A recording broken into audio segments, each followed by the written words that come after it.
Yeah, so like you guys saw, just welcomed in one of the legends of South African bodybuilding. Excuse the mumble, but we keep it real over here.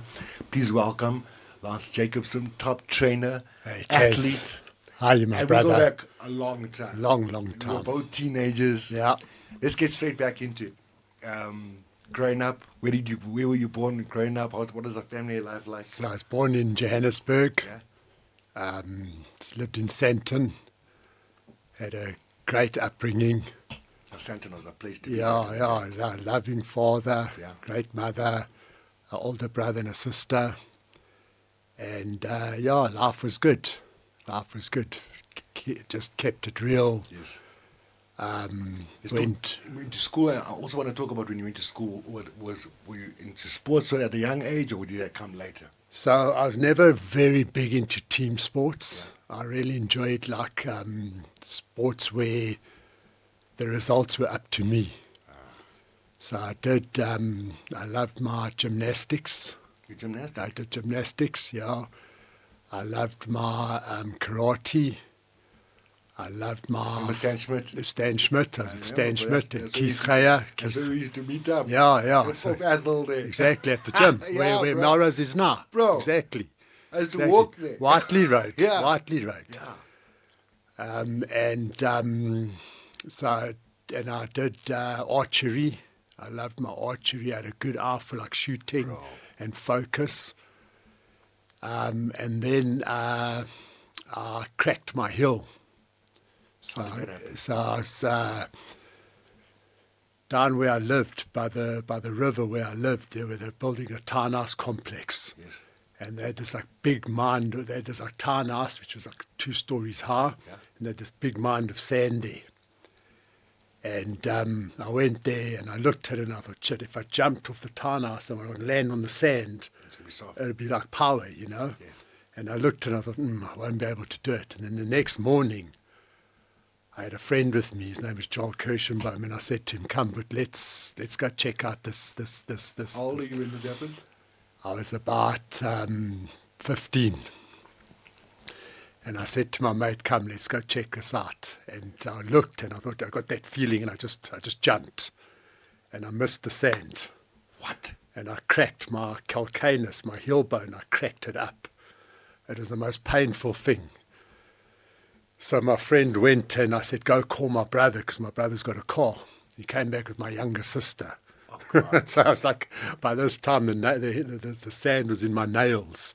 I was clawing into the sand, and I'd put my leg into made a hole and put my leg into it just to relieve some of the pain. Yeah.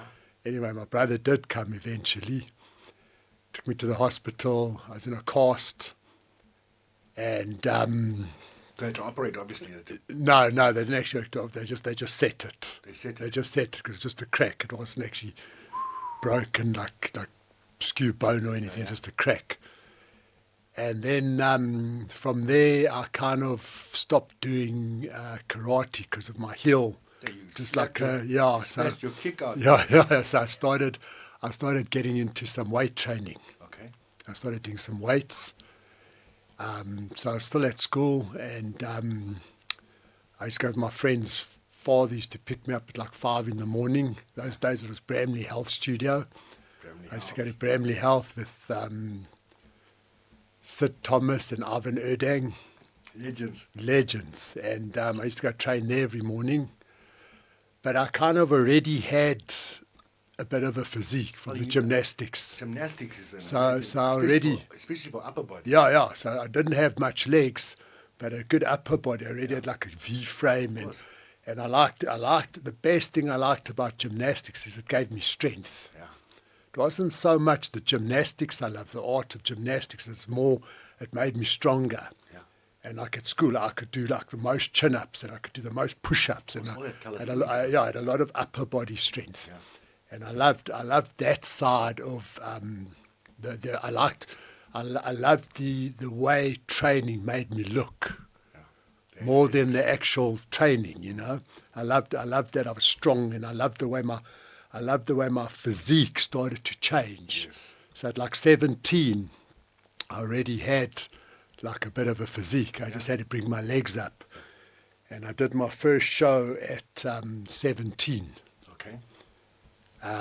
Yeah, so I did my first show at 17. And what is that prep like? Back in the So, Give me a basic.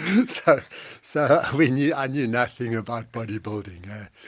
I just read in a magazine. I used to get the old Muscle and Fitness Remember, bro, magazines. I was just telling a friend of mine yesterday when I discovered that first Muscle and Fitness. First of all, there was no place that sold that stuff. I had to go to Hillbrow. Yes. There's a magazine shop in Yes, Hillbrow. Remember, yes. the only place. Yes. And I'd read that thing. And it was gold. To It was back. gold. It was gold. There's no social media. No, that was our social media. That was gold. And I read in there, before a competition, you have to carbo load. Carbo load. You got to carbo load before a show, you know. So I said to my mother, "Ma, what are carbs? What are carbs?" So she said, "I think it's Italian food, like pasta and pizza."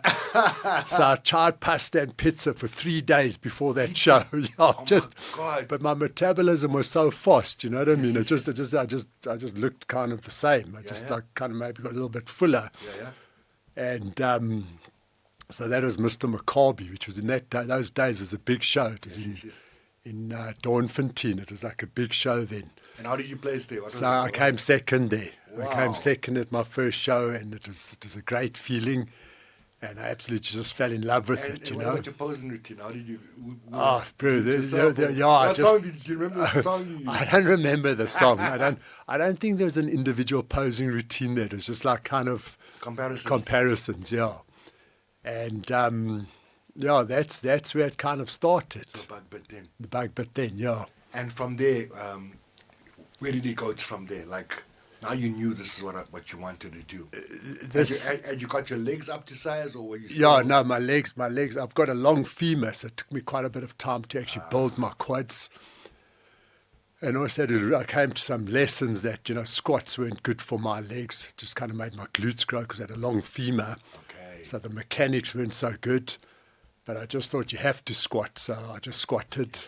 We all just did what we knew. We just did what we knew, you know. We did until I saw in one article with Flex Wheeler that he stopped squatting, he was just pressing because also of the pain in the back and the knee. I was like, wow, how can he maintain that physique? Build those legs. And I'm talking about the days where Sean Ray, Flex Wheeler, Chris Cormier, you know, Labrada, Gaspari, Haney, of course. Haney. This before Yates came in. Bob Paris, Barry DeMay. Yeah.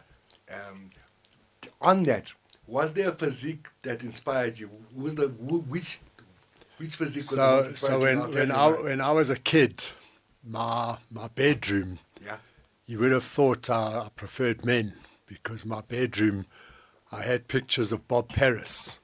Dude, he's had the most amazing aesthetics. So Bob Paris for me was you didn't know which way he batted anyway. No, I didn't. I just loved the way he posed. I just remember guys that competed against him said it looked like he was put together by a computer. Exactly. His symmetry was absolutely perfect, and he could also model. Yes. He could model men's clothing because he had He always said he never wanted to be... mass monster. He never wanted to be... what was the word? He never wanted to be like a freak. Yes. He just wanted people to look at him and say, that's how I want to look. He was also inspired by people like Frank Zane. Yes, those other guys. yes, 100%. It was that lineage of aesthetics. And he also had this awesome smile and this good energy that came and also good looking, and he just had a great energy. And so that's just who I aspired to look like. And I think in some ways I did aspire and kind of started to kind of like mold that kind of look. You know, I wasn't a mass monster. It was about aesthetics for me. Yeah. And for me it was, I used to open the Muscle Mag. And on the front page of the back page, the ad of Francis Benfato. Oh, beautiful. The side profile. Beautiful. Like that. And I'm like, yo. Francis Benfato was just... I go every day to the gym to stand to the side. Yeah. I don't know what the muscle was. And Sean Ray idolized Francis Benfato. Oh, Sean, amazing. Francis Benfato, just unbelievable. And the way he trained. You ever seen him train? Trains light and super slow. And and super locked in, totally amazing. locked in, totally. Also, good features, the whole Yeah, aesthetics. total mind-muscle connection. Yeah.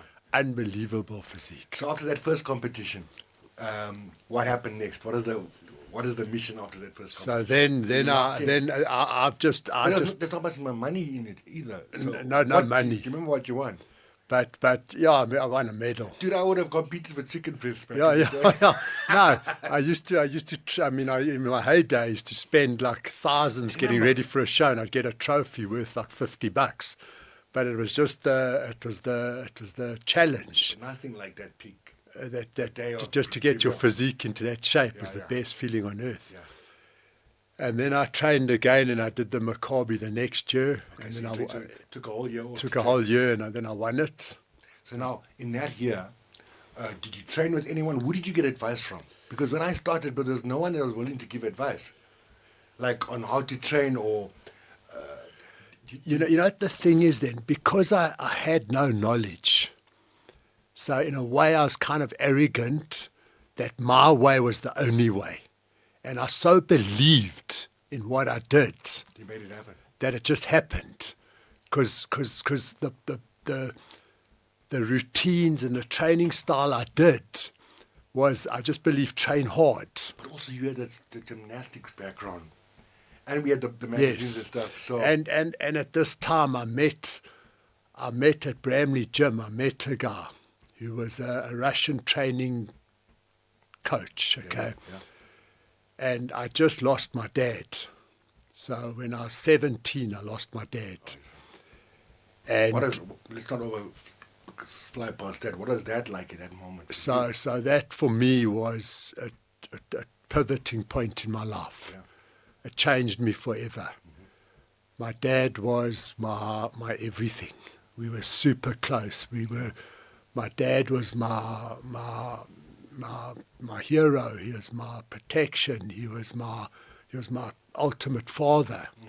You know, he was a part of me that I actually can't explain. It was like a love that I could never explain.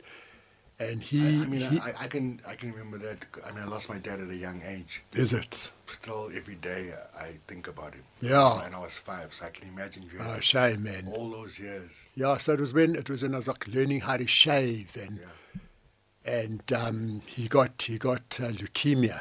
Sure.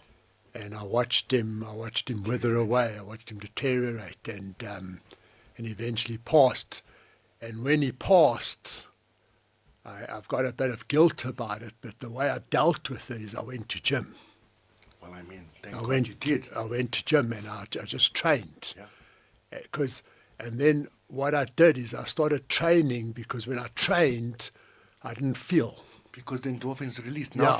Now science is telling you that you were supposed to go and train to help you through the depression. 100%. So you've been carrying this guilt all this time that if you didn't train, you probably would have done something worse. Like 100%. You would have self-destructed. So the training kind of numbed me, and I went. And the harder I trained, the number I got. It was like using drugs. I got numb, and then when I was numb, I didn't feel. Yeah. And then there was this guy in the gym, like an older man. He was a Russian coach. He got hold of me, saw my potential, and he got hold of me. And he taught me all the basics. He taught me powerlifting and weightlifting. Now you got a mentor. I got a mentor. Like substituting that hole that your dad's left. Yeah. And you cling on to it. So kind of when my dad died, I switched over and I became like very obsessive. Yeah. Almost, you can say, became like an addict. For sure. And having this guy Jeff, and I had a logbook, and I used to train for like 2-3 hours every afternoon after school. Mm-hmm. He made me really strong, and he taught me a lot of plyometrics, so I became very explosive. The gym used to have like sometimes pro boxers used to come, and I used to train with them, and I'd train anyone. I could jump, and I could jump over benches, and strong and fit and explosive. And Yeah, and actually, I mean, I've never really shared this ever before, but I kind of felt like, I'd never used any like drugs or anything. I was totally like natural. You were clean for those. I was clean. I was clean, Okay, yeah. and I got really strong. I mean, I was deadlifting 250, 300 kilos. I got really strong, and I was young, 17, and then. But he was like training me to be a world champion. I never knew what sport, but he was training me to be a world champion. And it was like, he used to like kind of mess with my head. He would say, no girls, and, you're not allowed to have an orgasm because you're losing testosterone. Exactly. And it was very extreme. And he would come to my house, and he kind of like infiltrated into my family life. He became friends with my mom. And then it ended up, I used to go to his flat in Hillbrow, and he used to play these tapes, like the making of a hero, the making of a champion. And I used to like listen to these tapes. And then the one day, he basically made a move on me. He didn't see that coming. I didn't see that coming, Yeah. and it fucking it killed me. Yeah. So I just didn't want anything to do with him, anything to do with him anymore. And I went to this other gym. I found this gym in Rosebank, and it was called Super Bodies. Yeah. I don't know if you remember that gym. Super bodies. Super Bodies had Craig Garkoff, Eddie Cardoza, Dorian Barrigo. Remember Dorian? Dorian, and these oaks owned this gym. And I was this like kid that came in there, and they said to me, right, you compete, we're going to make you a bodybuilder, we're going to make you a champion. So my story was I'd get there, I'd walk in, and Craig Garkoff used to say, come here. I used to go to the back, and he used to take a syringe. It was loaded with I don't know what. It had like different colours, and he used to inject me. And then Dorian Barrigo said, come upstairs. I used to go upstairs. I used to make a scaife. And then Eddie Cardoza, Yeah. he was a South African champion. He was like amazing bodybuilder. He used to fuck me up. He used to like kill me for an hour and a half. He used to kill me. So you get loaded, you get stoned, and you go and train. And I'm broken. And then I'd go home, and I was just sure. But that it was just such a lack of time of the camaraderie at that gym was amazing. Because on weekends we would go to the Rand show, Jesus. and we would pose there, and we had the Super Bodies team. And if you're part of that team, you had to win. You would win. I mean, I just remember Dorian as being the most shredded. Dorian was the most shredded oak ever. Let's go back to when I first met you guys. I was the professional dancer, dancing around town with all the ladies. And body mechanics. Yeah, and you were in the crew. We used to rehearse there, and we'd meet each other out, and it was you, Nick, and the Lowenstein brothers as well. Lowenstein brothers. Who else was there? I just remember. I think it was Alona Body there. There's about 5 of you. There's another guy with a tan. What is his name? But anyway. Gopher. Yeah. And Tia Schmidt's husband, Gopher. yeah, so I mean, He was there. And also Nick's aesthetics are amazing and all. So you guys are all young. I remember I was really thin, Michael Jackson, because I was a dancer, but I'd see these other young guys that are also, so it also inspired me to like, okay, you want to get like that. Let's talk a bit about the Nick's passed on now, and you also did some great stuff as a bodybuilder. We're talking about one story when you guys were preparing for competition. Yeah, so Nick was, there were three of us. There was me, Nick, and Howard Galvin. Remember Howie? Howard, yeah. Remember Howie? Yeah, he's locked up at the moment. Yes, like who knows? I just know people and are guiding them. So all three of us were the top three in the middleweights in South Africa. We were always the first, second, third, but I could never beat Nick. I beat Howard. I couldn't beat Nick. Nick was blessed with genetics. Nick had the most unbelievable genetics ever. Nick was put together by God, like Flex Wheeler. Yeah. He just had everything.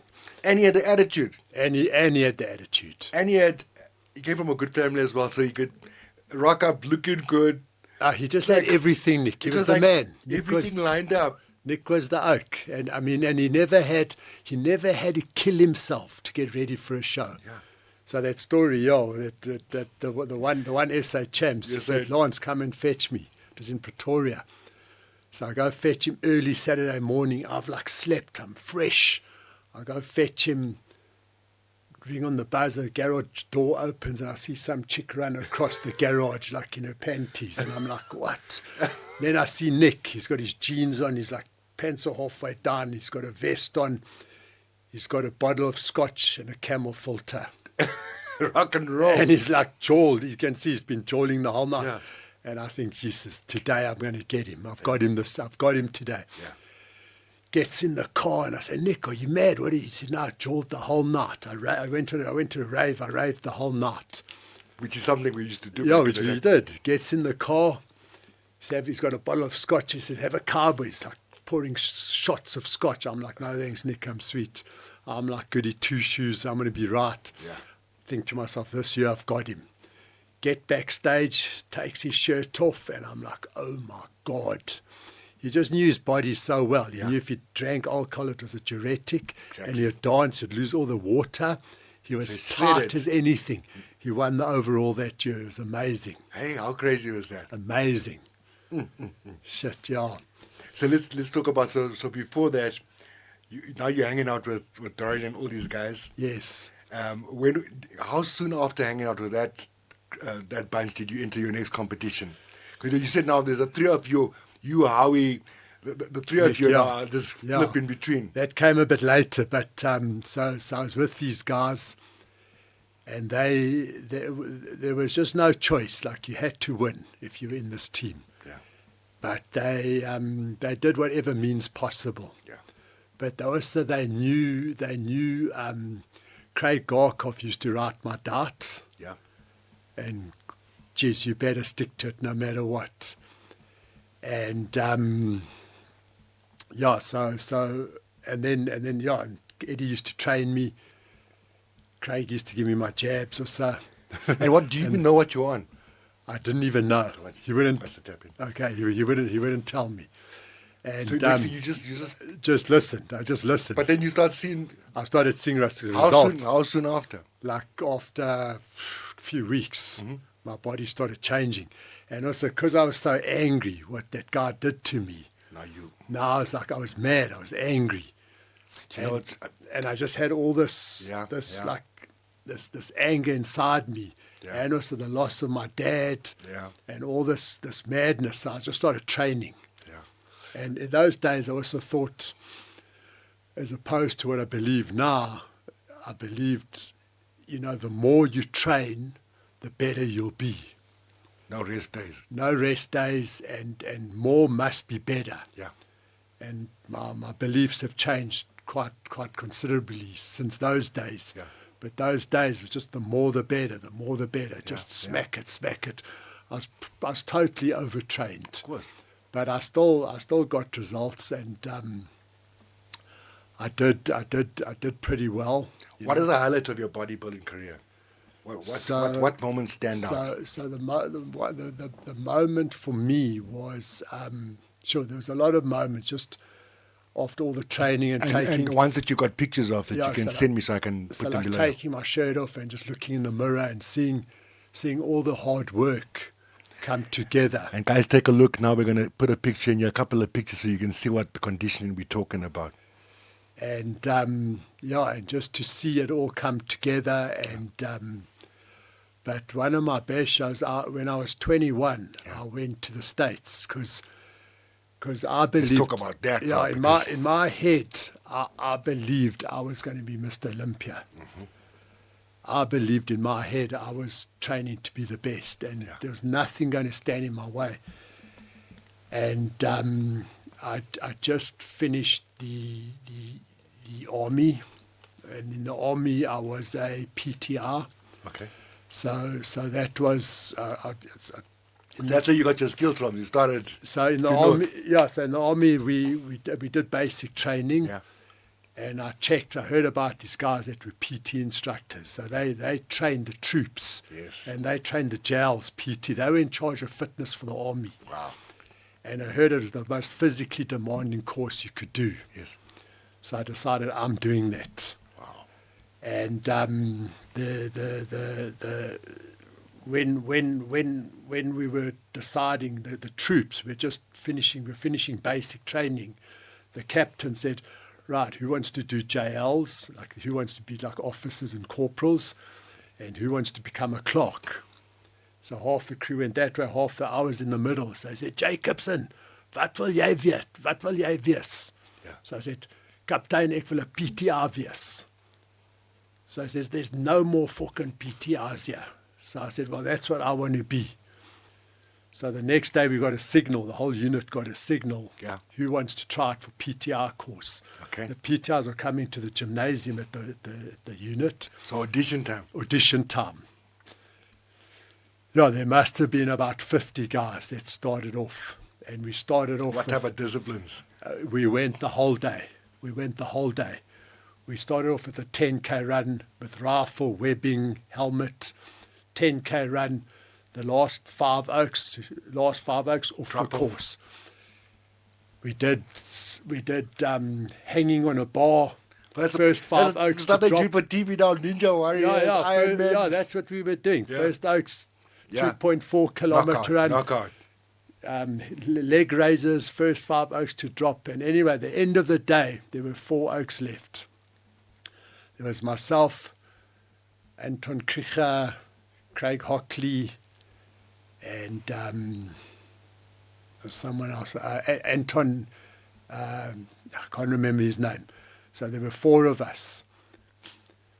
I was at the shooting range. I didn't know who had made it. I was at the shooting range, and that same captain, his name was Captain Marburg, says, Jacobson, you fucking knew it. You know, you bloody Jew. Yeah. Come here, Jacobson. And I run there, and I go, Captain. And he says, yeah, you dink is fix. I said, you think you fit? I said, Captain, it is fix. So I said, grabbed out the ammo box. So there's an ammo box, 20 kilogram ammo box. Yeah. He said, run to the end of the shooting range and back. Let's go. You've got 3 minutes. It was like 1.2 Ks. Guy, all of them is awesome. And I sprinted with this ammo box, but like to such a point that I bruised my diaphragm. Oh, God. Anyway, when I got back, I said, Captain, he says, Jacobson, jy is fix. Jy gaan PTR course. There and then they took me to the PTR unit, which I loved. It was in Pretoria. It was like in the movies. It was just palm trees. It was beautifully set up. It was just amazing. And it was just, for me, it was such a privilege and an honor. Yeah, bro, you qualified to do the PTR course. And it was a tough course, but how long did it take to do the course? it was 3 months. Yeah. But I loved every moment. Bro, The it's harder like they officer pushed and a us, gentleman. yeah, the harder they pushed me, the more I enjoyed it. And I was so proud. Every morning we used to run and we used to sing like, you know, here, oh mama, here come the PTRs, here come the PTRs. And we used to run with a flag, and I just loved it. I just enjoyed every moment. And at the end, we used to do fitness tests every Friday. We used to do a fitness test, and then we used to go to the special forces, and we used to race them in a class competition, which was around the unit where we'd carry barrels and 4-man poles, and we'd race them, and from point A to point B, the 4-man pole could only be held by 2 men. The tractor tire had to be rolled by 1 guy. There were certain rules. Then we'd get to a point, and then we'd have to make an obstacle. And if we got the obstacle right, that's like Survivor, guys. like Survivor. Like Survivor fit. The oak racing us would say, okay, PTRs go. Yeah. And we'd race these oaks. Yeah. And turns out for on the fitness test, the chin up, you got a lot of points. Yes. So there was guys with me that were like fitted, running with me. Like you were with the gymnast. But these oaks were like, they could run. They would outrun me. Cardio. But they couldn't do chin ups. So I would do 25 chin ups, like strict proper chin ups, and I could do 100 push ups in 60 seconds. So I'd won the fitness. So I came first on the PTIs for fitness. Wow. Which was quite an achievement. Yeah, and I remember my mom came for me to get my swords. Yeah. You know, I was given the swords and the buck's head. So the rest of my army service had swords and a buck's head, which meant I was an advanced PTI. Which means basically I had a license to kill. Hence Master Blaster. But in the army, the best thing about that was I could go to the gym. So there I started training, so you could and continue your lifestyle. Yes, and there I made the Defence Force bodybuilding team. Yes. And that was also a joy. We used to go to different places, and the Defence Force team would do like a posing routine at like wherever there was like a function or whatever, like kind of like the Rand show kind of thing. Yes. The PTI, the Defence Force bodybuilders would do a routine. And there were some great bodybuilders in that team. Yeah. You know, the people, I mean, they see me doing this wellness fitness show, and some people maybe have thought that I came from TV into this, because some celebrities right off the celebrity thing want to take over that. Let them know that I started doing this game before. I was just a dancer and I trained. Yes. At Gold's Gym, at Vic's Gym. Yes. I remember. And do you remember when I choreographed the team, the South African team, bodybuilding? Yes. It was you, Dorian. Yes. Dorian was still doing this chest, you do the piano. Yeah. Do you remember? Play like this. Yeah, I remember. Yeah, all the illustrations. And he gave me my diet for the first, like to have in the body of the first Gold's Gym at Golders City. Yes. Competition, Yes. And I came second in that. Oh, wow. But he gave me the diet for that. And it was just like, do you remember the stack of the oatmeal? Dry oats with just water. Yes. You could have a sweetener. Yes. So you start your decarb, let's say like a half a cup, and you go to quarter cup, 1/3, until everything else. Then you bring the distilled water in, and then take it up again. Yeah. And then the day before, you allow me to have a big steak and some rum, whatever. Yeah. And next day I was shredded, bro. So that's where we come from, guys. That's why we do Dorian this. actually taught me that, and something that I've never forgotten. Very different to the way it's done nowadays, but it worked amazingly. Yeah. Is what I used to do is I would start. My only carbohydrate was oats. Yeah. I could Jungle Oats, bro. Jungle Oats. Sorry, I'm trying to Jungle Oats come sponsor here. Oats are easy because we spend money. Oats, but bro. So I used to keep my protein the same. Yeah. Used to have very low fat. Chicken breast, a bit of steak. Bruh. And I'd start on 4 cups of oats. Yes. And then I'd check myself a week later. Yes. And if I was harder, I used to go to 5 cups. And a week later... Because why? The oats is also absorbing the water to make you tighter. Yes, and so what I was doing, I was actually speeding my metabolism. It was like a steam train. Yeah, because it's burning calories while digesting. Yes, I was giving it more food, and my metabolism was going faster. Yeah. And instead of my metabolism slowing down, it was picking up. And I used to end up on a box of oats a day before a competition. Wow. And I was shredded. You're lucky, bro. Box of oats a day.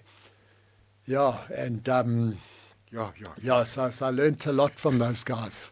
And shout out, we just got to give them their flowers, even though a lot of them are not here with us right now. Yeah, sure, legends. So, we talked about you said earlier, I think Nick's here with us. Nah, he's with us, bro. Yeah. Like even the other day in the gym when we started talking about him, yeah. I said, I think it's time for us to do this interview. Yeah, 100%.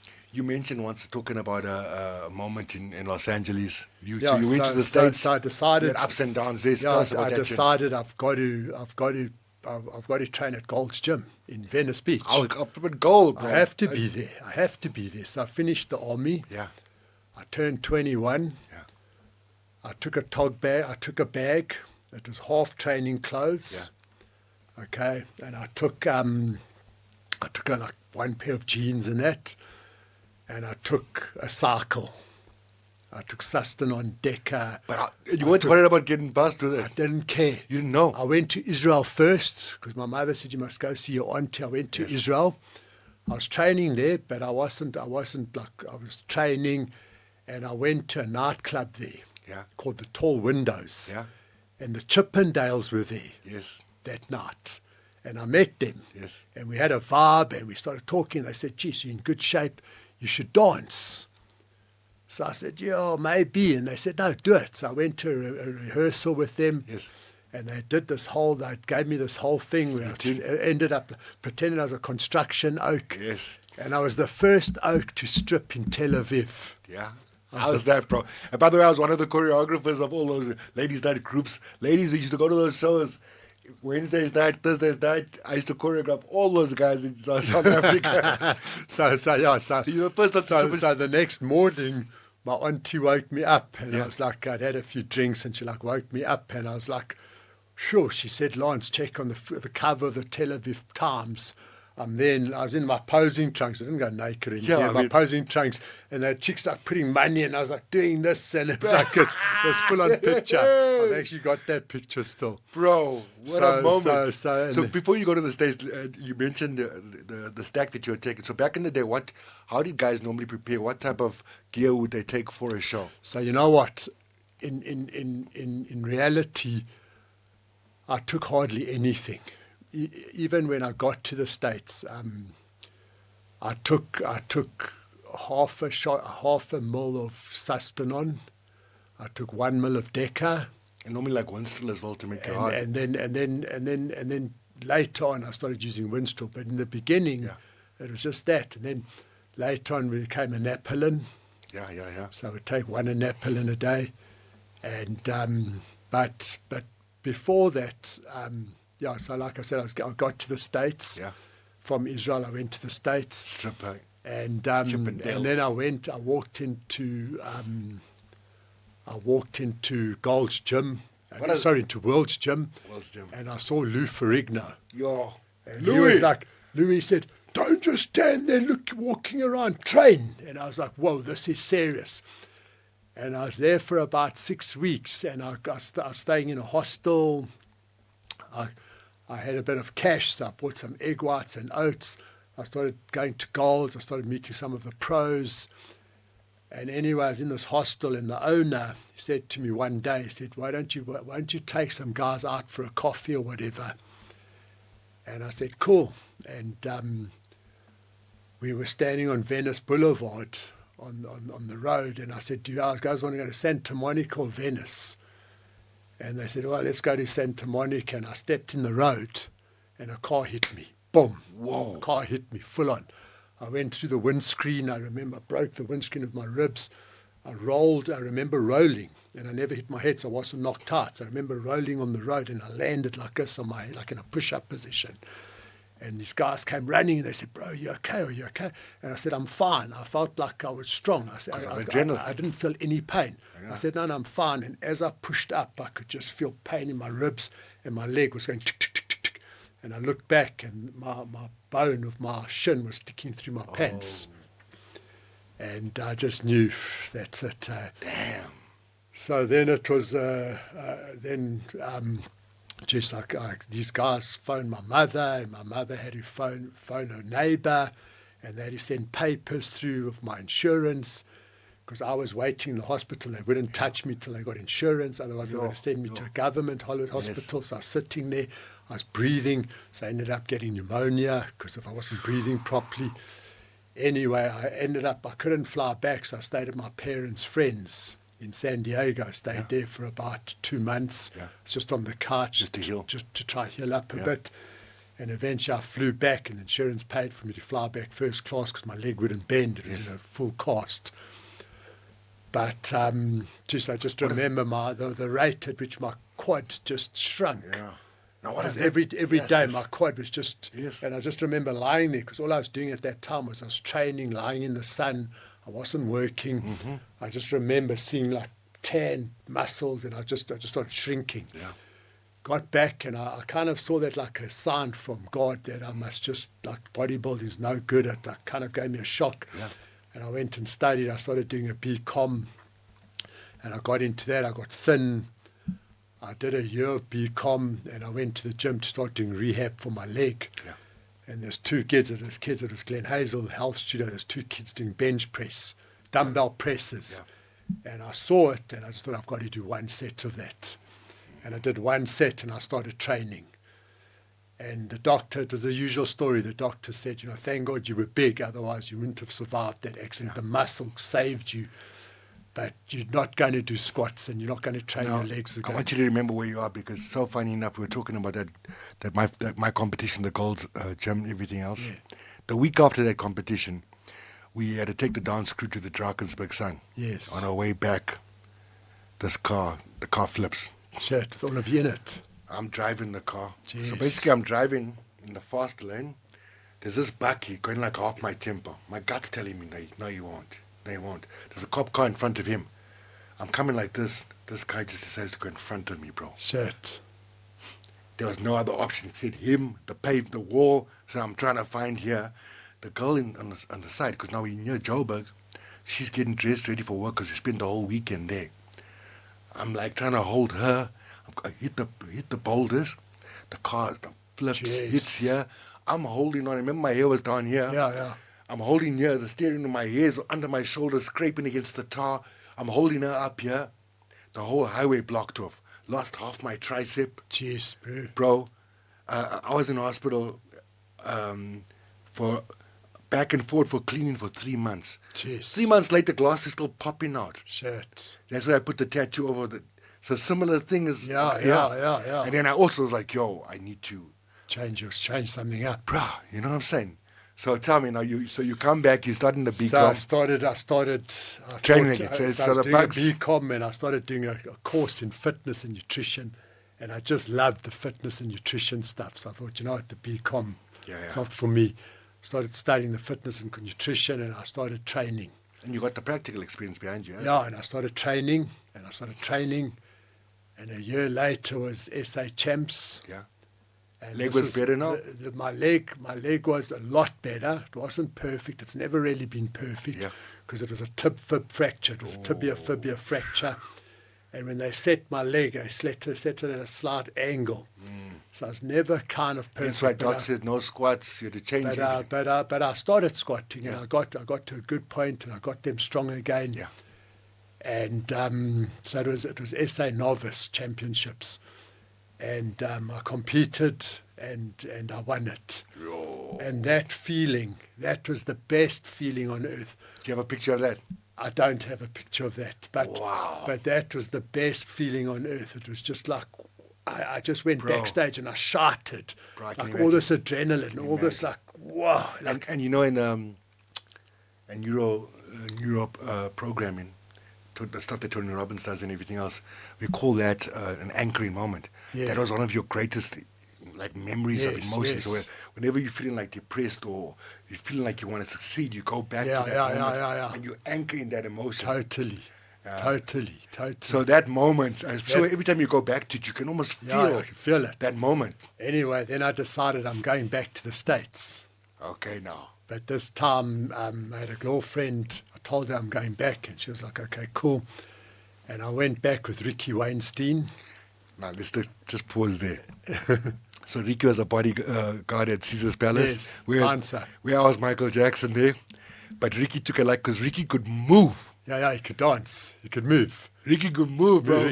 And so, because of me, and I was doing James Brown the one day, he's like, hey, let me show you something. With his camel there, bro. Yeah. Then Ricky and I we used to do this RoboCop routine. And Ricky says, finally I want to compete, but you do my bodybuilding posing. You're in charge of my posing. So his first show was my show that I won. And that's the show that I trained him for. Yeah. And guess what my payment was? What? A box of frozen chicken breasts. He could organize because it's expensive. I said, I just want to get big. I'll teach you, but you got to give me knowledge. So there was quite a bit of stress because before the show, Oaks was saying, you're competing against this oak, Ricky, and Oaks were telling Ricky, you're competing against this oak, Lance. So I said, tell Ricky Weinstein he must bring a parachute because I'm going to blast him off the stage. Yeah. Anyway, we became really good friends. We did SA Champs together in East London.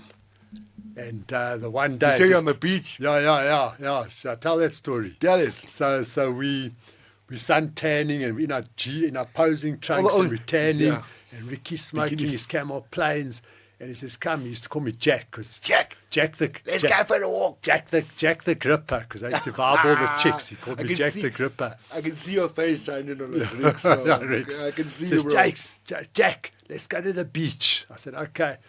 So we're walking across the beach and we're walking across the road, and there's all these surfers. And they all start saying, hey, Rambo, I'll score, check the muscles. And he's like, Jack, I'm losing it. So I said, Rick, just chill, bro, just relax. But he says to me, one more thing, one more chirp, but and that's it. And Ricky, he loved to go. Eh? Yo. And some tunes, wow, says, fuck it, Jack, that's it. Yeah. I tune Rick, please, but there must have been 30 oaks. He walks up, he's got his camel, hits it, puts it on the floor, he stomps it out, he puts his hands up, he says, right, who's first? And Oaks just bolted, but Yo. the next day he said, let's go to the beach. I said, cool, there was no one even there, but no stress. Yes. So you're going to the States with him now? So now I'm going to the States with him and a guy named Clint Lex. Okay. And but they were going to like make a laugh. I was going there to train. Yeah. I was going to make my comeback. Yeah. We rent a flat. We got a nice flat in Santa Monica. Sure. I go down to World's Gym, and I was there, and I'd seen all the pros, and I saw this one guy. Yeah. And just like my world just went. It's like when you see that beautiful chick, you know. Yes. I saw this oak. And it was just like I just knew. He was just like, everything like slowed down. And I looked at him, I said, I have to know this oak. I have to know him. You feel the energy. I could just feel this, like, I just knew. Something said, you've got to know, you've got to get to know this oak. Yeah. And he was training, and he pulled his hammy, and I said, I can help you. I'm a massage therapist. I can help you. And I kind of helped him. He said, oh, you've got such a cool accent. Where are you from, bro? But he looked like a cyborg. Yeah. He was wearing like a golf T-shirt, a long T-shirt, but wasn't like showing everything. He just had a pair of shorts on, and he walked like, he looked like a cyborg. Like he looked like perfect, his posture, and you could just see he was strong. This oak was just strong. And he said, what are you doing here? I said, I've actually come to train. I've come to bodybuild. He said, oh, really, bro? That's so cool. He said, why don't you come train with me? So before that, in South Joburg, that's where I got the term Master Blaster. When I used to get ready for a show, I used to look for the biggest, strongest guys I could find. Yeah. And in my mind, I would see how long it would take me to burn them out. I would break them. I would train so hard. Your mental game, yeah. So I'd push myself and that person. Yes. Like if we're doing sets, go. 20, let's go. 20, 18, let's go. Yes. So it was just this intent. I was about intensity. I was about training super hard and super intense. Heavy weights, high reps, and blast. It wasn't like slow and controlled. It was blasting the weight. Yeah. And I used to burn these oaks out. So I was basically... I'd never find someone in Johannesburg that could keep up with me. Now you're in the States. And I was in the States, trained with this oak. And what is his name? Shea Cellini. He was an Italian brother. He has two brothers. Yeah. He was like blonde. His brother was dark. Yeah. And they had a story that they came from a broken home, and they left home when they were like 13. Yeah. Chris, the brother was Chris, he robbed 7-Elevens with a shotgun. He ended up in a state penitentiary. Shay went and worked on a shipping boat, fishing. And he said like the one day the captain used to get drunk and he'd take all the leftovers and throw on the side of the boat. And sharks used to come and he used to shoot the sharks with his handgun and he used to cause a shark frenzy. Yeah. And then one day, he had to go to the bathroom, and he was walking on the edge of the boat, and he fell in the water. With the sharks? With the sharks. No. This oak brew, he was an absolute legend, okay? He said somehow, he says like an angel lifted him, and at the same time, he reached the boat. He says it was impossible, he don't know how he did it. He said something lifted him up. Wow. And from that time, he became like religious, but he never like pushed it on you. But everything was about he just believed in in God, and he believed he was very, very spiritual oak. Yes. So he believed his purpose was to through bodybuilding, he would tell people about, God and the afterlife. Yes, yes. And we used to like, sometimes before we trained, we used to make a scaife. Yeah. And he used to talk about heaven. And he used to say, bro, we're going to be in heaven. We're going to have mansions. Yeah. And you're going to be my next door neighbor, bro. And in heaven, we've all got we're all blown, but we're all like super blown. Okay? And there's no such thing as you don't go to the toilet. Stick angels, we just blown, but we're going to just have these feasts. Yeah. Where we all just eat, bro. And you don't go to the toilet or you never get sick. It's Just only cow good thing. protein. The roads are cobbled in gold, Yeah. and we just hang out, bro, and we're just blown, and we're just in all his glory. Yes. And that's, and he was a beast. And like How long did you train with him for? So I trained with him for about 6 months. Yeah. And it was brutal, and he was absolutely obsessed with training. Yeah.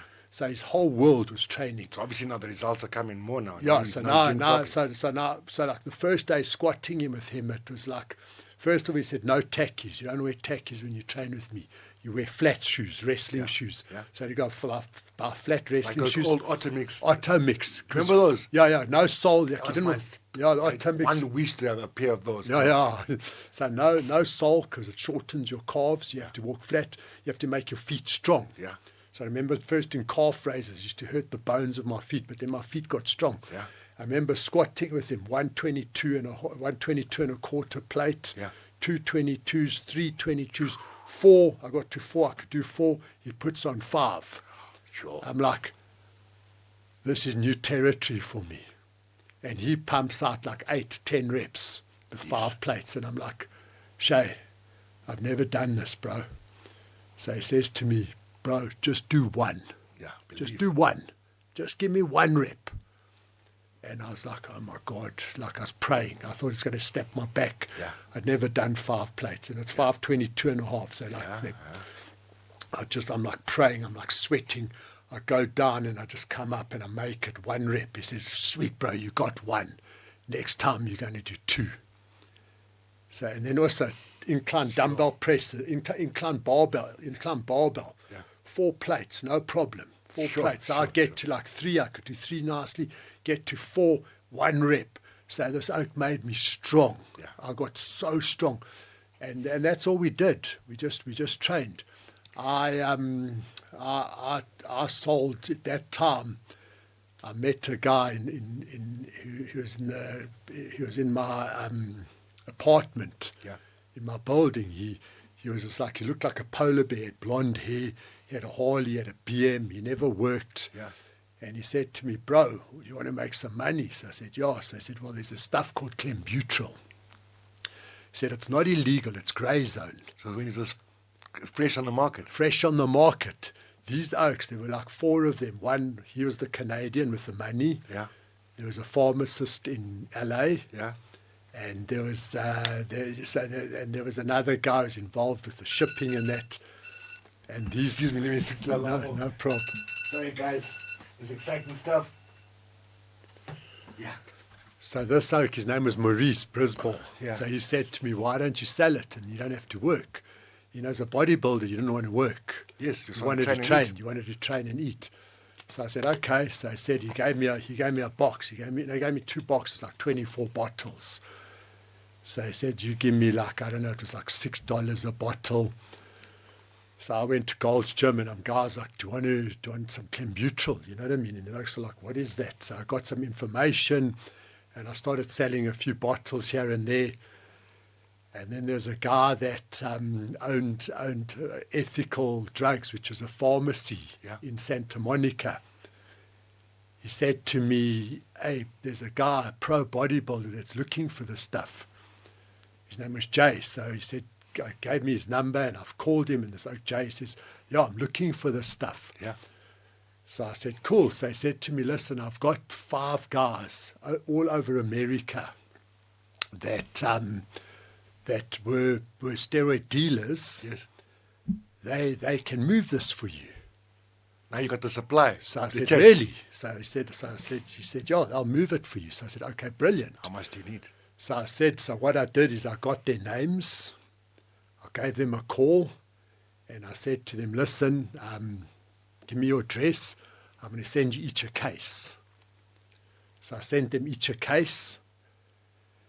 Each of them was 1, 2, 3, 4, 5. Yeah. Had an address. And then they started, and then they never had my number. I used to phone them from a call box. And they say, bro, I need 1,000 bottles. I was like, what? So I met with Maurice, my neighbor, and I said to him, listen, bro, let's send it from Canada. Yeah, it's getting a bit too big now. Yeah, so let's send it from Canada to them.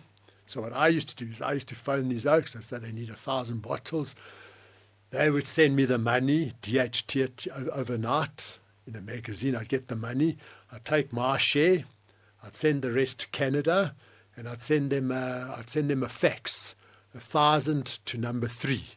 They had the address, and it just used to go. And I only did it when I needed money. But Damn. like I said to Shay, you don't have to worry. You don't have to worry about money.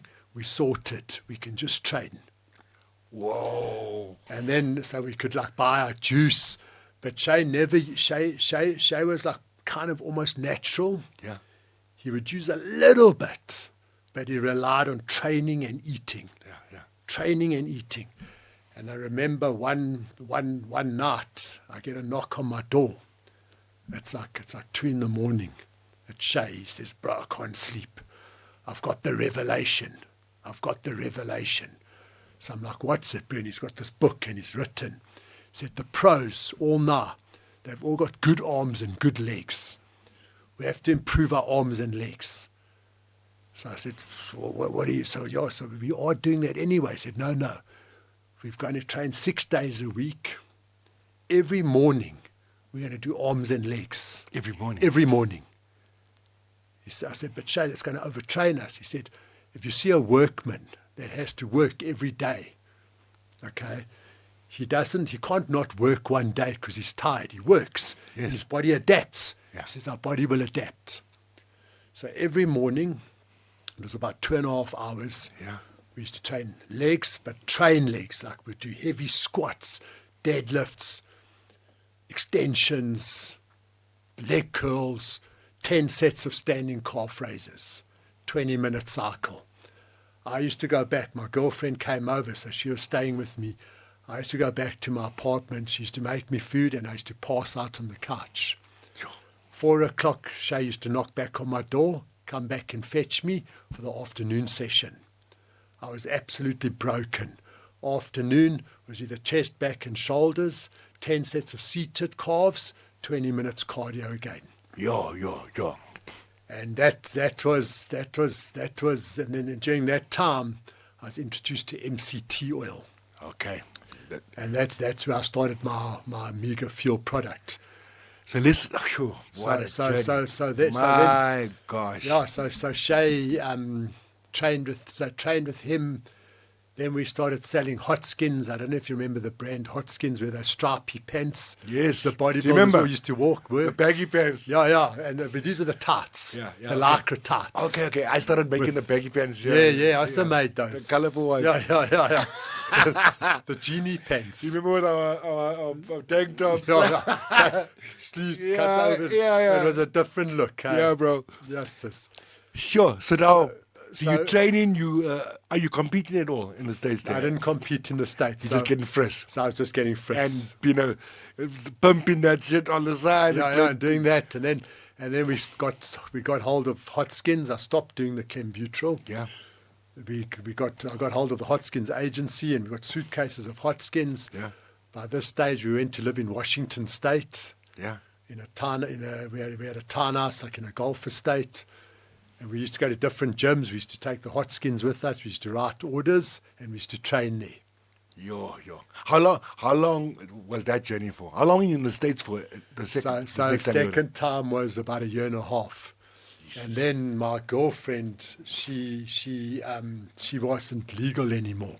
Okay. The citizenship or whatever, the visa Yes. had run out. So I said to her, if you go back, I'll go back. So I had to go back with her. Yo, let's talk about your darkest moment at that point. I mean, it seems all fun. Was there any scares along the way? Whether it be with the steroids or the dealing of the different situations. Besides that, or was that accident the worst that you've been through? So Let's when I talk went, about the worst that you've been through and when how I you got through it. when I went back, it was so there was a stage where Shay's brother had got out of the state penitentiary, and we went to go work at his gym. But he was a very aggressive, hectic oak, and he was super intense. And him and Shay used to like a good angel and the devil. They used to come up together like this, and almost throw blows at each other. They used to. And you like the middle in the middle. I was in the middle, and I was working. Chris owned a Gold's gym. Yeah. And I was working as a personal trainer, and it was quite hard because the receptionist just used to book my day, like 12 hours, just personal training. You must be making some good money there. Yeah. And I was just personal training there. My girlfriend was there, and anyway, like I said, the visa ran out. It was time to come back, but I was still in that zone. I was in that bodybuilding zone when I came back. And I started training for competition here. And I trained for Africa's Best Developed Man. Yeah. Which in those days, that was Gary Bennett's show. Remember Gary Bennett? Yes. Gary Bennett always won that show. And I idolized him. I always looked up to him. Yeah. And I was competing against him. Sure. And I was using all my knowledge that I'd learned from the States. And and I was still quite young then, and doing I became a heavyweight. So my first competition I did, I was 68 kilograms. Now you're at heavyweight, bro. I was 96.4, dry, shredded. On weigh-in, I was 94.7, shredded to the bone. So, and I must just say, I never ever bulked up once. So to get bigger, So you're close to competition the whole time. I was always under 10%. Wow. I never bulked up once. That's one thing also Shay taught me. You always stay lean. Yeah. He said, like this bottle's this bottle. You can put whatever you want around it. Yeah. But this bottle will still be this bottle. It's the same as your physique. Yeah. You must be in your shell. Yeah. You're in your shell, and whatever you put on is pure muscle. That's right. I agree with that. And then, so that like today they say you can't be in a calorie deficit. You've got to be in a surplus. I'm sure a lot of the time I was in a deficit, and I still built a lot of muscle, and I never ever got out of shape. So I loved always being in shape. I loved knowing if I was in the gym. Like so Gary Bennett, that first show beat me. Yeah. Okay. And we became friends. That day he was better than me. But every other day of the year, I was better shaped than him. I maintained always a good condition. And I loved that philosophy. How was losing to him? Well, you must have been feeling like, okay, now I'm coming back. Or So that show I accepted. I went against him again, and I was just doing a bit of personal training, and I was just training to compete, training to be the best. I remember he was going on holiday in December. I never went away on holiday. I trained flat out. I killed it. I was going through different training partners. I was blasting, living the lifestyle. Competed against him again. Second. Yo, now it's eating. Now you're like, fuck. Now I'm even more hungry. Yeah. Now it's like it's eating at me. Yeah. So then I go again. But now it started getting a bit more challenging because in those days Newbane came onto the market. Okay. Nick came to me one day, and he said, "Oh, Lance, check, I've got this stuff." So I said, what is it? He says, it's called Newbane. All the bodybuilders are using it. So I said, what does it do? He said, no, it lowers your cortisol levels because a bodybuilder doesn't want high cortisol, and it numbs you so you can train harder. And break your muscle. Yeah, you can train harder and you can grow more because you don't have cortisol. Yeah. So I said, cool, let's try it. Took a shot, we couldn't move, and we both had Harleys. Yeah. We couldn't move. We were going to ride to the Harleys to the gym and train legs. We couldn't move.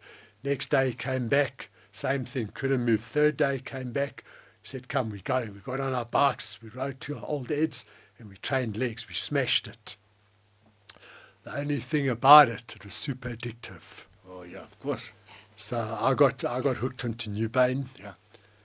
And how long were you on it for? I was on it for probably about a year. And when did you realize that this shit's got me? Sure, bro. It was like if I went a few hours without it, my nose used to start running. Exactly. It was like heroin. And how did it make you feel? So when in the beginning it made you tired, but afterwards you got energy. So even while I was working as a trainer, I was going for a shot every like 2-3 clients. Yeah. And then before I train, I'd have a shot.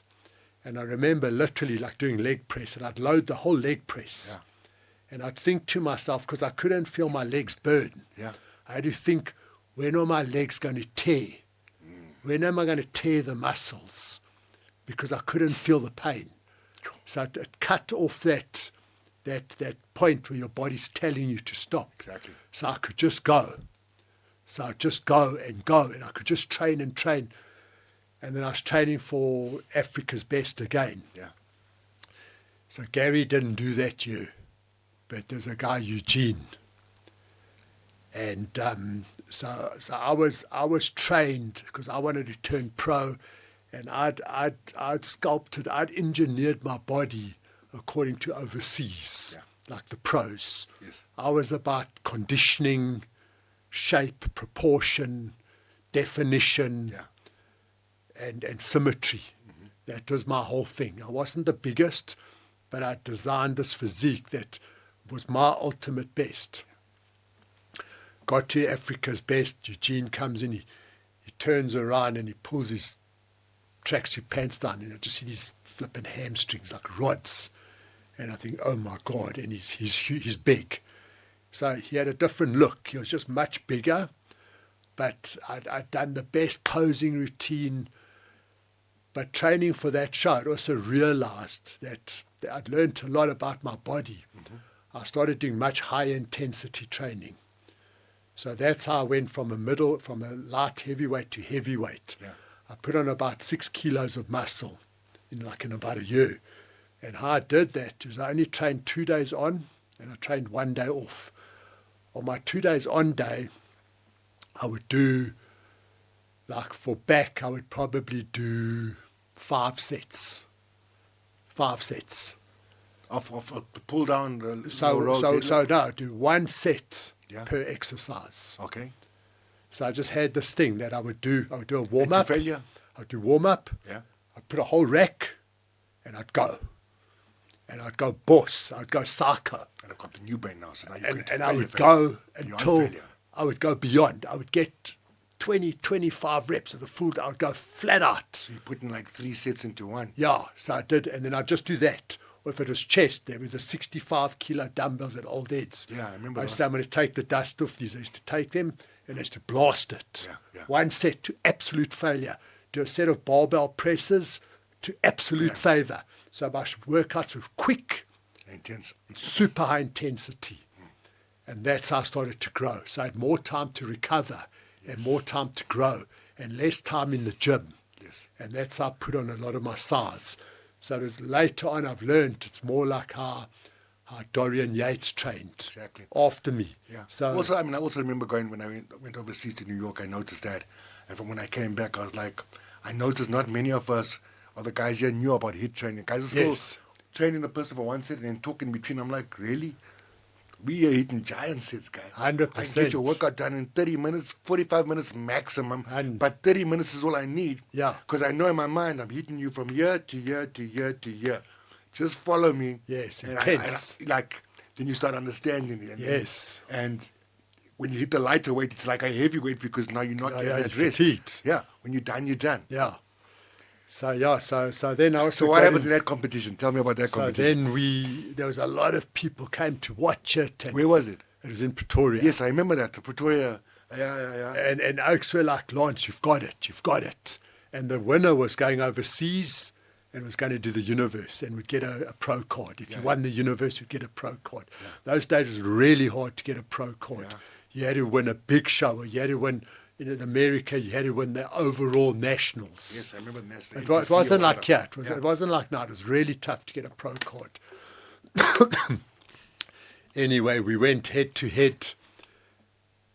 And they called us again for comparisons. And I said to him, Eugene, backstage, I said, don't worry about the people. Come stand here. Here's a mirror. You and me, let's go. Let's pose down, you and me. And we're posing. He was bigger, but I was more striated. Yeah, you were. I was more shredded and I was more like conditioned. So you gangster, you call a pose down backstage? Yeah, I called a pose down backstage, bro. I was sucked. I was so sucked. Yeah. And I just knew, I thought, I've got this. Anyway, I came second. Yeah, right. They must have killed. And I gave this show everything.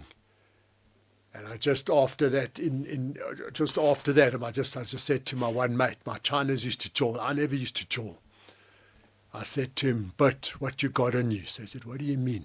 Yeah. I said, what have you got on you? You wanted a release. He says, I've got some blasts. So I said, give it chat, bro. Yeah. He said, you don't do the shit. I said, give it chat. Like, I've tried everything. I tried to walk the straight path. I went from there, got bumped. I went there straight from there to Rosebank, to the fire station. There's a rave there. Yeah. I didn't eat. I didn't drink. I went there. I started raving the whole night. I was this monster. Yeah. Everyone was just like staring at me, and I was just like jawling. I jawled for about 3 days. Yeah.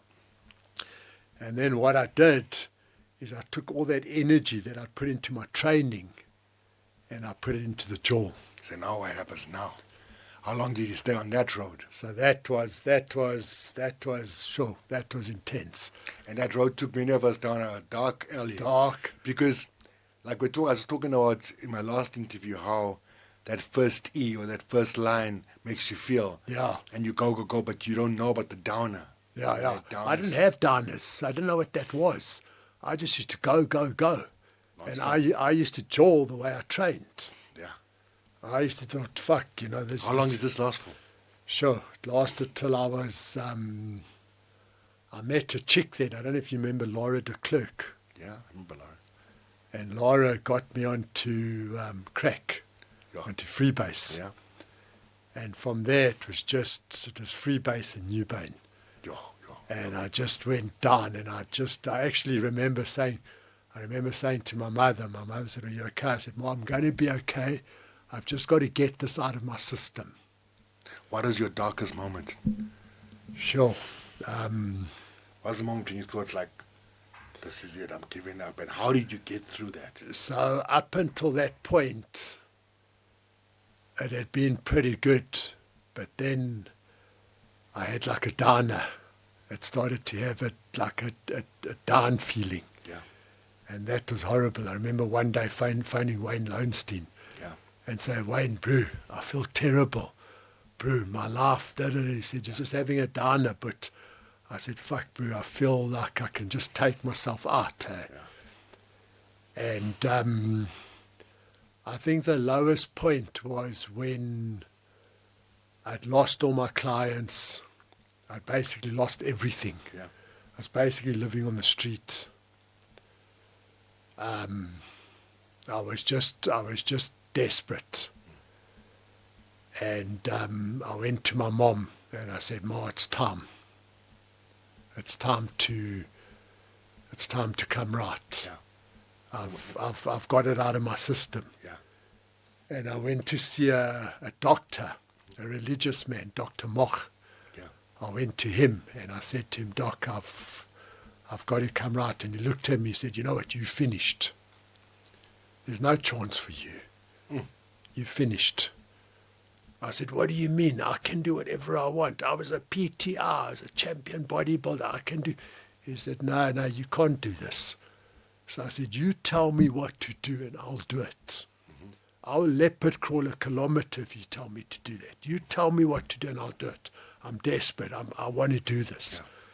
Yeah. And he said to me, okay, you have to book into Mill Park for 7 days sleep therapy. Your body won't handle the withdrawals. I'd used so much. I'd used so many drugs. I had to go to sleep therapy for a week. Yeah. And I just slept for a whole week. They just gave me stuff and I slept and slept and slept. And I went through the withdrawals. What were the withdrawals like? Oh, terrible, Bruce. Sweating. Coming off Newbane, it's like heroin. It's sweating, hallucinations, dreaming. Yeah. Your whole body hurts. Yeah. It's hell. It's terrible. Anyway, I got through that, cleaned up. Sure. Came right. Was there a moment in the darkness where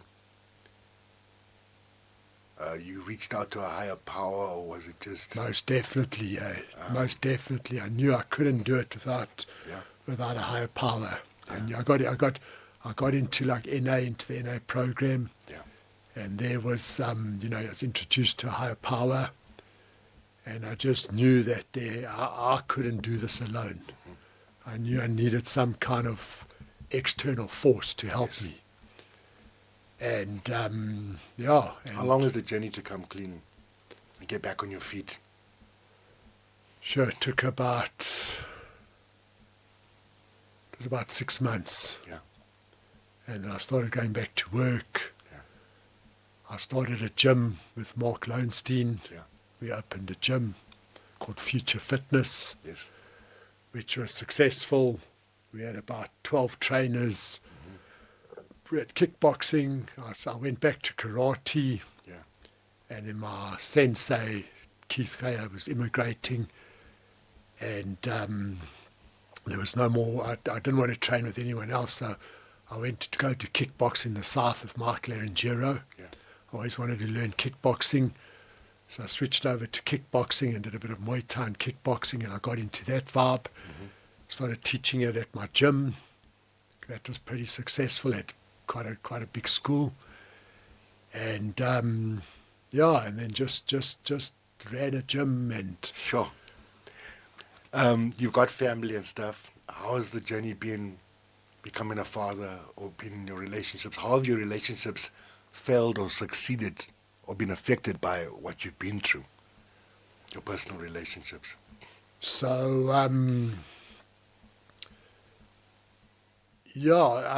sure.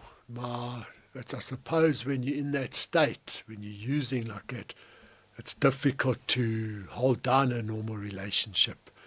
There's normally a lot of... You can't even hold a relationship with yourself. No, there's a lot of codependent factors, Yeah. So you can't love yourself. You can't be there for someone else. Yeah. But then when I cleaned up, I met my first wife, and we had 2 kids. Beautiful kids. Yeah, beautiful kids. Things were all going really well. And then we just kind of got to a point where we grew apart, separated. I met my current wife now. And just been kind of back into life.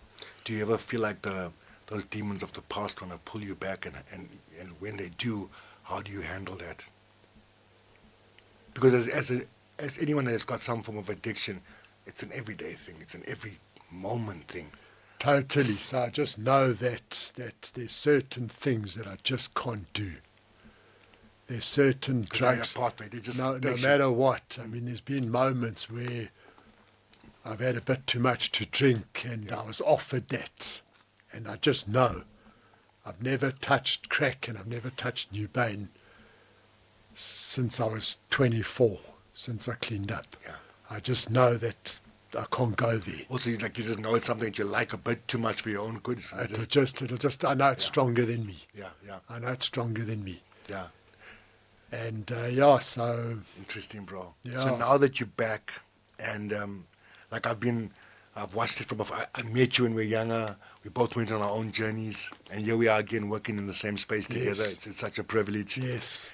And we've been trying to get this interview going for a while, but you also suffered the death of your mother. Yes. Sympathies for that. How was it going through that? So my mom, one of my biggest fears was to lose my mom. Yeah. Because we were super tight. Yeah. I phoned my mom every single day after work. She was like my best friend. I could tell her anything. I could share anything with my mom. And we were super, super tight. And she developed, she got a bladder infection and she wasn't feeling well. And she got hospitalized and she ended up getting septicemia and it attacked her organs. Yeah. And she passed. That was about 3 months ago, and that's been really, really rough. Yeah. It's left like a really big void in my life. Yeah. And it's been a tough one. It's been tough. If you could say something to your mom and your dad right now, what would it be? If you had another chance to have a conversation with them. Because I think the spirit is always alive. Yeah, so I just say how much I love them and miss them. Yeah. Like it's a huge. There's just something missing. It's almost part of my soul's been taken. You know what I mean? I know what you mean. Let's go on a lighter note before we close in. Let's talk about personal training. Let's talk about kids out there that want to use drugs and steroids. When is it okay to use it? When it's not okay, and how should they go about it to do it the right way? Because my thing is, we can't stop people from doing what they're going to do, but we can at least help guide. Yes. And send them in the right direction. So I think the nuance of today's times is there's been a huge transition with training. Yeah. And I think, like especially with social media and that, a lot about today's training is about natural training. Yeah. It's kind of very socially accepted it's trending to be natural. Yeah. So, and science is backing everything as well. 100%. And there's so many influences that have got such good results and they're natural. And I just think there's such a pull. So when I was getting into it, it was like you had to use steroids and that was it. It went hand in hand. Yes. But now there's this whole new flow of energy that's about being training naturally. And I've gone, I use TRT, but I don't. At our age, at a certain age, you have to. I got an endocrinologist, and he gives me a protocol, and I stick to that protocol, and I don't use steroids. I just use my protocol, and I'm basically doing it naturally now. Exactly. And I would first of all, I think the number one thing is, like you say, you can't tell someone not to do it. But I think a lot of kids, like I train some, like I've got one guy, he's 16 years old, and he's totally natural, and his gains have been unbelievable, because at that age your body's flowing with testosterone. If you do the right diet, the right training, the right rest. He's training, and he does high intensity training with me, so I'm a big advocate of high intensity training. I don't train a client for more than 30 minutes. And tell us your methods and how you train them, because we've seen you around the gym. You normally take them to from a machine to a machine, and you make them explode into as heavy as possible. What's your philosophy? So my philosophy is, so it's all about, for me, it's about stimulating muscle. Yeah, fast twitch, slow twitch, fibers. So you first got to go through the slow twitch, and then you got to get to the fast twitch, and the only way you can get to the fast twitch is through intensity of effort. You have to have a high intensity of effort, which means you have to go to or close to or past failure. So it's like a stick of dynamite. If you tap it with a pencil, you can tap it all day. Yeah. But if you hit it with a hammer, it's going to explode. Yeah. And that's from experience, from those days when I did it. Master experience. My experience, and with clients. So what I do is I'll train someone, and I track their routine. I'll give them a program. It's not how I used to work. I used to just be like there, here, like most trainers and just everywhere. I just used to go by feel, by my intuition.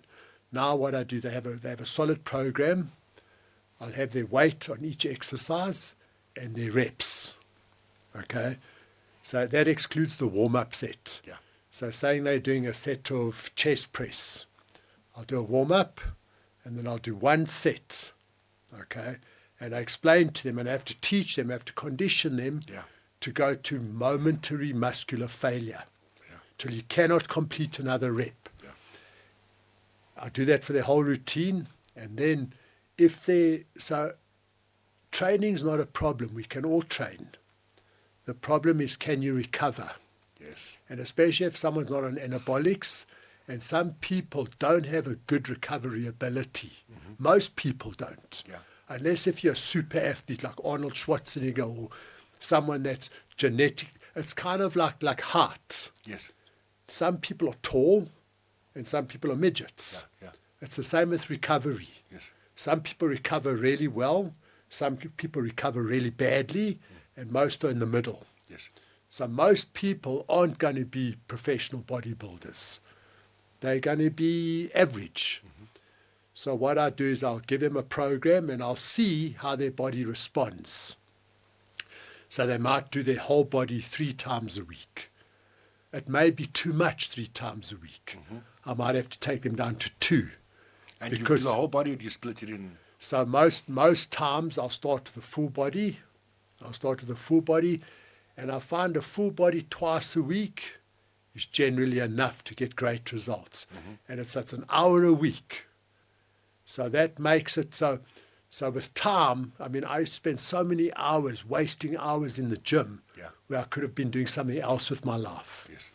So now if I can train someone for an hour and a half a week, and they're getting better results than doing 2 hours a day. Yeah. Because most bodybuilders, the human mind, you think more must be better. Mm-hmm. More money, more women, more cars, it's better.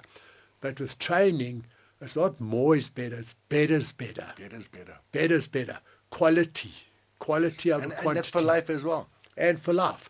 So I just hit the muscle with intensity. Yeah. I'll go through the slow twitch muscle fibers. I fatigue the fast twitch. The muscle's fatigued. It's done. Yeah. It's like a light switch. Switch it on, switch it off. Yeah. You don't have to keep switching it on and off to get the light on. You just switch it on once and the light's on. Yeah. It's like an elevator. You push the button. You don't have to keep pushing it. Yeah. Once you've pushed it, you've activated those muscle fibers.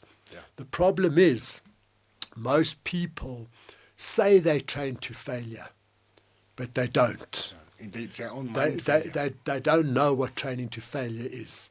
Until you've actually trained to failure, you don't know. Yeah. So most people most people will stop like 3 reps in reserve. Yeah. They've actually got 3 more reps. Yeah. They'll stop. But that's also what the benefit of having a trainer with you is. On those failure sets, your trainer's there. Yes. To help keep you safe. You're not going to be like... And push you past that point. Yeah. So often I'll use... The last 3 reps. That's where the growth is. Going to the absolute failure, then going beyond that. Yes. So going to like Dorian Yates used to do, help them on the concentric, where they failed on the concentric, and let them fail on the eccentric also. Yeah. So they're going past muscular failure. Yeah. And you only need 1 set like that. But how amazing is our job, bro? So I went to study this. Yes, I love acting and the music and everything else, but this is my life. So every day waking up, especially last week I was sick and I almost felt a bit of a scare. Today I went into the gym and I was like, thank you, Father. Yeah. Like I could not have asked for anything better. Yeah, you're doing what you love. love. I work to do what I love doing. Yeah. Train where I want to train. Yeah. I'm the type of trainer that will fire you though. I'm not here to waste my time, and I've lost too many important people in my life to waste a minute just trying to take your money. Yeah. If your energy ain't vibing with mine, or you're not going to give me what I need, I ain't going to get the results. And I'm also a snob. I want to get people results. Yes. We've seen each other in the gym. Yeah. We push our people. It's like we've got our styles, but it's like, hey, I want to see that thing working. 100%. And then also you get to train yourself. Yeah. Every day.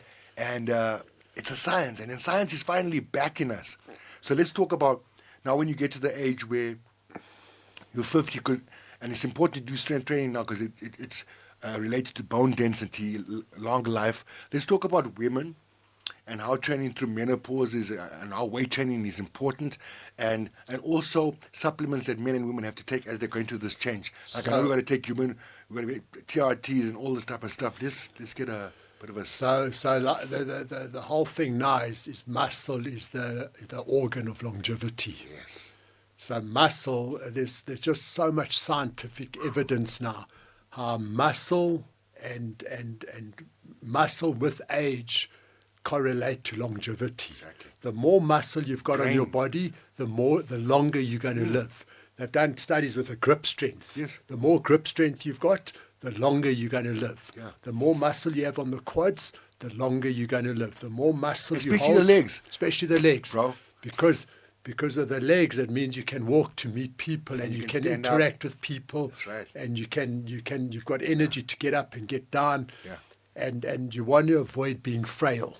Yes. And also, the more muscle you've got, the bigger your glucose disposal is. Exactly. So when you eat carbohydrates or sugar, your glucose tank is much better. Yeah. You can suck all those. You can be burning calories just chilling like this. Yeah, Lots of burning calories. 100%. And you can sponge up all that glucose. Yeah. So your chances of getting type 2 diabetes and insulin resistance are much less because of muscle mass. And I suppose that's what I focus on with my clients. You know, I've been to the stages where, as a trainer, I would do all the really fancy stuff. Yeah. You know, I used to do ball and bozu and stability and there's so much, but foundation. I used to do all that fancy stuff. It's bread and butter. But now I've gone back to just doing basics with perfect form and building muscle, building bone, and building connective tissue. That's right. Because that's what's going to prevent you from being frail. And I always say the best thing I can give a client is strength. Exactly. Strength. Strength is the best gift I can give you. Yeah. And the only way you can get strength is through the resistance It's training. the basics, the compound movements. I, of course, incorporate, because as a choreographer, I come from that background. Yes. So when I'm on the floor, I'm choreographing the movements. Yes. I also know I can train 4 people at the same time, but I know the strength level of this person, Yes. that person. No, you have to. And I almost get thrilled on and having the ability to let them flow. Yes. Even Yes. chat, but I know what they're doing. Like chat and do this. Yes, it's the And do art. that. But you can't just... We've seen a lot of folks that are freestyling. And you can tell who's certified, we ain't certified. You can see. Yeah. You know? Because it's about knowing how to balance the strength training with the cardiovascular, when to do the cardio. Yeah. You know? Yeah. How... And we don't... And it's just... You know when you know. Yeah. And it takes... I feel like a friend of mine used to be like, it takes years to be an overnight sensation. It's like that story of 10,000 hours, 10 years. Exactly. Am I right? Yeah. Yeah. So now here we are. What are your plans for the rest of your life? What are your goals, your dreams going forward? Because we got still a lot of life, bro. Yeah, we're still flying, man. Yeah. Just to do what I'm doing. Yeah. Just I'm content In just doing what I'm doing. Yeah. Yeah. I'm kind of trying to build up my brand a bit. Let's talk about the brand 180. Let's talk about your offerings, and I know you're one of the first with the MCT oil. Yes, so I Tell designed us about your product. I designed a program which is my 180 reset. Yeah.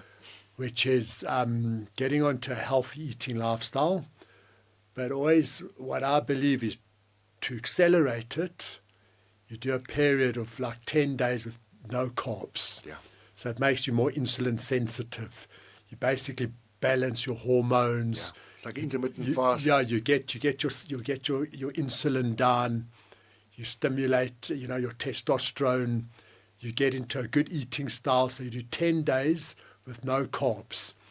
But the key with no carbs is to put in some MCT oil. Some natural fat. So the MCT, it burns like a carb, but it's not a carb. Yeah. So that's when I invented my oil. And my omega fuel is MCT with omega-3s. And the MCT is also what they put in the bulletproof coffee. If you guys ever know about the bulletproof. Yes. Yeah. 100%. So it gives you energy, but it doesn't affect your insulin. So while you're on a decarb and while you're decarbing, It gives you energy so you feel good and you can sustain it. And then I've got a protein powder that's 100% pure. I don't put any flavorants, any colorants, Where do any you get the protein fillers. from? What's the protein base? It's a whey protein. Whey protein. And I've got a bovine collagen. Okay. A really, the really collagen is excellent as well. top quality collagen mixed in. Yeah. And then it's pure. So it tastes like skim milk. It's got no flavors or colorants. That's the best. Like even like pea protein, for example, is next to your product is the best product without these extra sugars. Yeah, no. no. When we looking at this stuff, I'm like, what? Yeah, totally. You want It's just purity. Yeah, as little sugar in this as natural as possible. 100%. And then I've got a fiber. Yeah. Which is really good for dropping your. So if you're having it drops the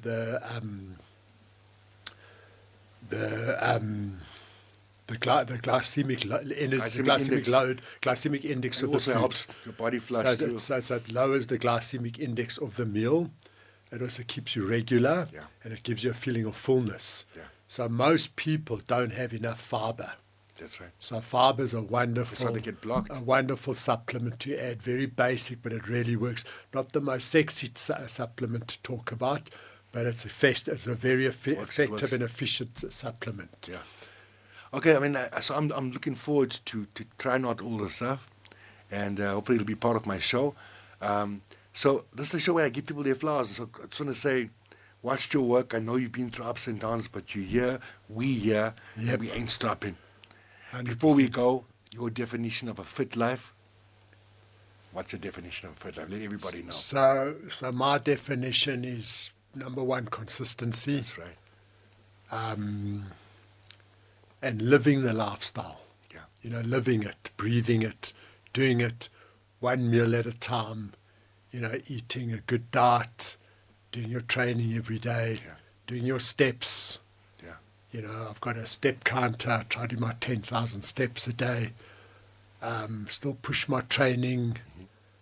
And, try to get my sleep and just trying to be the best version I can of myself. Anyone out there that's going through something similar to what you've been through, whether it be addiction or heartache, what words of advice have you got for them? Just know the sun will always shine the next day. The sun will always rise, and there's always another day. There's always a new day, and there's always another day. On that note, bro, pleasure having you, bro. Thanks, my Look forward brother. to a long life. I appreciate friendship. it. The sun keeps shining. Let your sun keep shining and keep reaching for the stars, guys. Take care of you. You are you. God bless you. Cheers, guys. Thank you.